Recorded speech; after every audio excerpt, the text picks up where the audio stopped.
La sixième et dernière vidéo concernant Amsterdam, faisant suite au rôle des notables dans les milices urbaines, sera consacrée à leur implication face aux autres classes de la société et en particulier vis-à-vis des déshérités. Rappelons à cet égard qu'avant 1578, date de la prise de pouvoir des calvinistes à Amsterdam, les secours et l'accueil des déshérités étaient assurés par les nombreux couvents établis dans la ville. Ceux-ci furent fermés et leurs biens confisqués. Cette disparition laissa un vide qu'il fallut combler. En effet, la prospérité économique amena dans la ville un grand nombre d'émigrants venus y chercher un monde meilleur. Beaucoup se retrouvèrent à la rue et furent réduits à la mendicité ou à la prostitution. En outre, les pestes et les épidémies jetèrent à la rue un grand nombre d'enfants devenus orphelins. C'est au nom de l'Évangile que les notables prirent en main les actions à mener vis-à-vis des déshérités. Ils avaient en effet connaissance du chapitre 25 de l'Évangile de saint Matthieu. « Venez, dit cet Évangile, les bénis de mon Père, recevez en héritage le royaume préparé pour vous depuis la fondation du monde. Car j'avais faim et vous m'avez donné à manger. J'avais soif et vous m'avez donné à boire. J'étais un étranger et vous m'avez accueilli. J'étais nu et vous m'avez habillé. J'étais malade et vous m'avez visité. J'étais en prison et vous êtes venus jusqu'à moi. » C'est au nom de ces injonctions évangéliques que les notables orientèrent leur action, au moins dans 3 domaines spécifiques, vis-à-vis des orphelins, des pauvres et dans les prisons.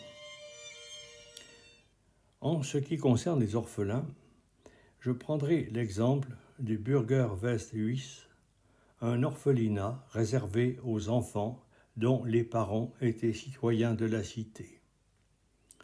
Il existait déjà depuis 1520 et avait été fondé par un groupe de notables charitables. Il était situé près du monastère Saint-Lucien. Outre les dons, cet orphelinat prenait possession de l'héritage laissé par les parents, ce qui lui permettait de financer l'entretien et l'éducation de leurs enfants. En 1578, le Bürgerweeshuis reçut les biens du monastère Saint-Lucien, ce qui lui permit de s'agrandir et de différencier un orphelinat pour les garçons et un autre pour les filles. Le nombre d'enfants accueillis fut en augmentation constante. Il passa de 200 en 1579 à plus de 900 en 1620. L'administration et la gestion de l'ensemble étaient effectuées par 2 groupes de régents bénévoles qui se réunissaient chaque semaine. Les 2 tableaux présentés montrent les régents accueillir les enfants et les noter sur le registre d'entrée. Les enfants recevaient ensuite un uniforme. Il est représenté sur un bas-relief surmontant l'entrée de la cour des filles. Les enfants portent, au moins pour sortir, une tunique bicolore noire d'un côté, rouge de l'autre. Dans l'orphelinat, la discipline était d'une grande sévérité. Il fallait que les orphelins apprennent la docilité et l'obéissance. Dès l'adolescence, ils quittent l'école et deviennent apprentis dans une des guildes d'artisans de la cité. Les archives citent le cas de l'un d'entre eux qui apprend le métier de charpentier. Il travaille de 6 heures du matin jusqu'à son retour à l'orphelinat pour le repas du soir à 21 heures. Quant aux filles, elles sont destinées à devenir servantes ou à travailler dans les ateliers textiles. Au premier abord, cette action vis-à-vis des orphelins pourrait paraître méritoire si on ne possédait pas un registre des orphelins engagés dès leur sortie de l'orphelinat par la Compagnie des Indes orientales. Le choix des métiers appris n'est en effet pas anodin. Il est effectué selon les besoins en main-d'œuvre de la Compagnie des Indes orientales. Les 4 adolescents mentionnés sur cette page sont morts en 2 ou 3 ans après leur engagement. En ce cas, la solde du contrat d'engagement était reversée à l'orphelinat. Tout le monde y trouve son compte. L'orphelinat pouvait se rembourser de ses dépenses, la compagnie pouvait disposer d'une main-d'œuvre à bon marché, et les régents, s'ils sont en possession d'actions, peuvent espérer de bons dividendes. Certains historiens estiment que la moitié des orphelins partis aux Indes meurent en quelques années. La deuxième action des notables vis-à-vis des déshérités concerne les pauvres et l'Aal Monésier Huis, la maison des aumônes. Elle est établie dans les locaux de l'ancien couvent des Clarisses et résulte de l'interdiction de la mendicité dans les cités. Désormais, les mendiants sont pourchassés et conduits dans cette maison où ils sont pris en charge par les aumôniers. Ces aumôniers sont de riches notables bénévoles appartenant à la même classe sociale que ceux qui participent aux chutteriges et à la direction des orphelinats. Ils se font également représenter lors de leurs actions charitables sur de grands tableaux pour qu'on n'oublie pas leur dévouement. Ils sont tous identifiables. Par contre, les pauvres sont figurés selon des stéréotypes anonymes. Ces tableaux ornent leur grande salle de réunion. Ils permettent de connaître les différentes facettes de leurs actions. Sur ce premier tableau, on les voit accueillir tous ceux qu'on a ramassés dans la rue, y compris les étrangers. On y trouve pêle-mêle des enfants abandonnés ou orphelins, des mendiants, des malades et des éclopés, des errants et des gens sans abri que la dureté des temps a conduits à la rue. Tous, cependant, ne seront pas accueillis. Les aumôniers ne prennent en charge que ceux qui sont méritants et que ceux qui sont restés sans faute morale et que seule l'adversité a conduit à la misère. Par contre, si la misère du quémandeur est due à la paresse ou à la dissipation de ses mœurs, il refuse de les aider. Ceux qui sont inscrits sur les registres de la Maison des Aumônes reçoivent des secours le temps que se trouve pour eux une solution à leur misère. Ils reçoivent du pain, on leur distribue des vêtements, on tente de les soigner. Quant aux enfants, ils sont placés dans des familles d'accueil. Les aumôniers ne se contentent pas de ces actions dans la maison des aumônes. Ils se rendent aussi dans les maisons afin de porter des secours aux plus pauvres. Cette action charitable a cependant son revers. Une fois qu'ils sont sortis apparemment de l'adversité, ils doivent se mettre au travail afin de ne pas retourner dans la misère.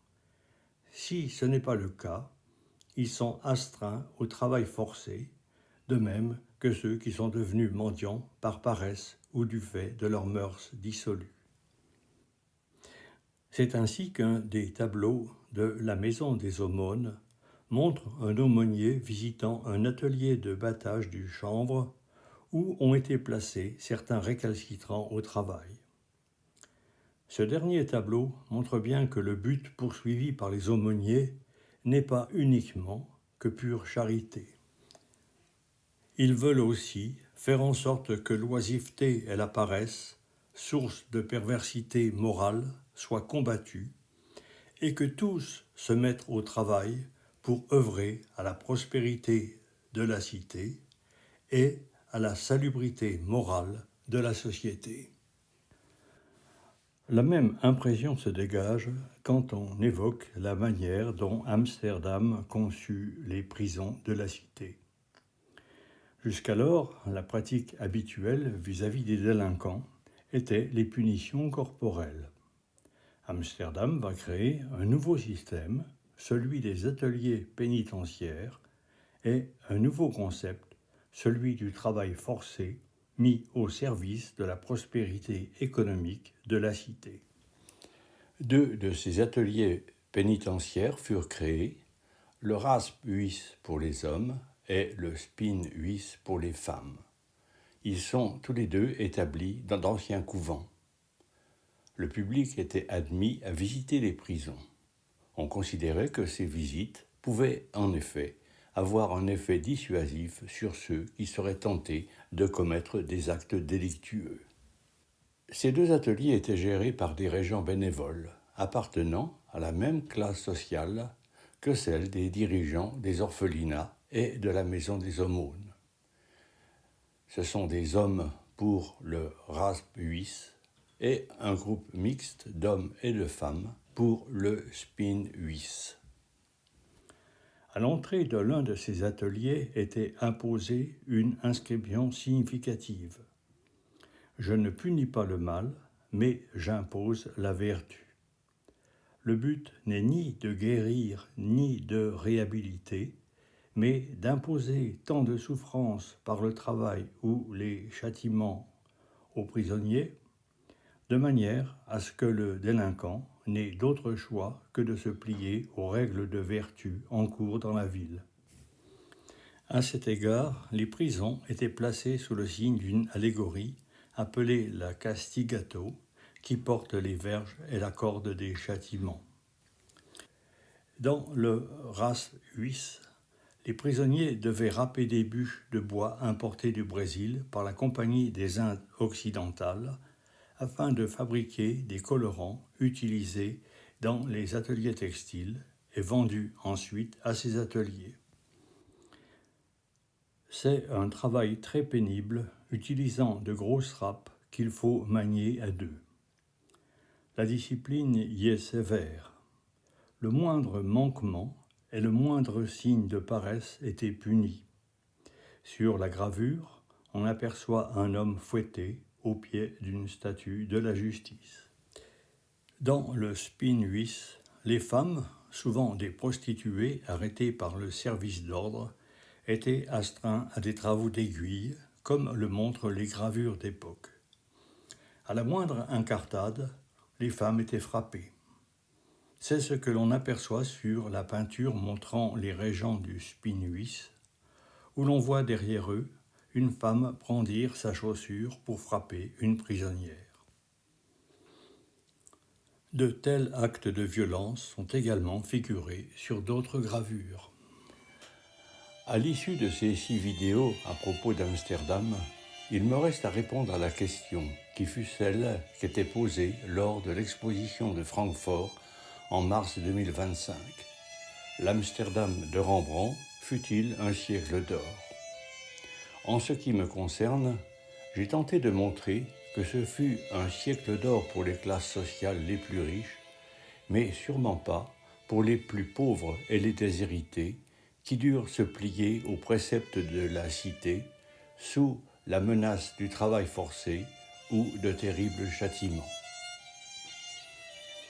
Cette dichotomie est à mettre, selon moi, en rapport avec l'interprétation que fut donnée du calvinisme dans les Provinces-Unies du XVIIe siècle. Les uns seront élus et auront une vie prospère, les autres seront damnés, et peu importe qu'ils souffrent déjà ici-bas.